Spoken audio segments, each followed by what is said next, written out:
એક બાજુ મનપાની ચૂંટણી આવી ગઈ છે। મહાનગરપાલિકાની ચૂંટણીને લઈને તમામ રાજકીય પક્ષો વ્યસ્ત બની ગયા છે। ઉમેદવારો ટિકિટો લેવા માટે પડાપડી કરી રહ્યા છે, જ્યારે બીજી બાજુ કોંગ્રેસના અગ્રણી નેતા ચિન્નમ ગાંધીએ તંત્રને આડે હાથે લેવાનો પ્રયત્ન કર્યો હતો। તેમણે જણાવ્યું હતું કે ટિકિટો લેવા માટે જે ઉમેદવારો દોડાદોડી કરે છે અને માંજલપુર વિસ્તાર અને તેના આજુબાજુ વિસ્તારમાં વિકાસના કાર્યો કર્યા છે તેવા દાવો કરે છે, તે તમામ દાવાઓ પોકળ છે। સત્તાધારી પક્ષ ઉપર તેમણે ભ્રષ્ટાચારનો આક્ષેપ કર્યો હતો।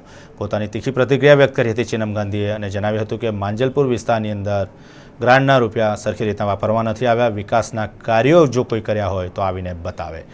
જેટલા બી કાર્યો હાથ ધરાયા છે તેમાં નરિયો ભ્રષ્ટાચાર જોવા મળી રહ્યો છે। તેના માટે તેમણે આંદોલનો પણ કર્યા છે, પરંતુ તંત્ર દ્વારા કોઈ જ प्रतिक्रिया આપવામાં નથી આવી। હવે ચૂંટણી આવી છે ત્યારે વિકાસની વાતો થઈ રહી છે।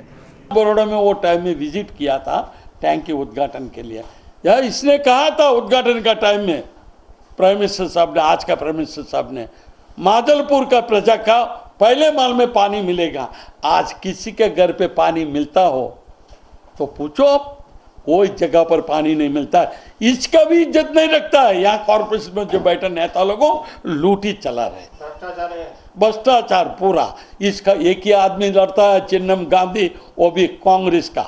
मेरे से कांग्रेस का इज्जत बढ़ती है, घटती नहीं है। कोई मेरे को बोले मैं ये लड़ेगा, मुझे कोई वांदा नहीं है। આવતીકાલે ફરી મળીશું આ જ સમયે ચેનલ 730 ના સમાચાર કક્ષમાં।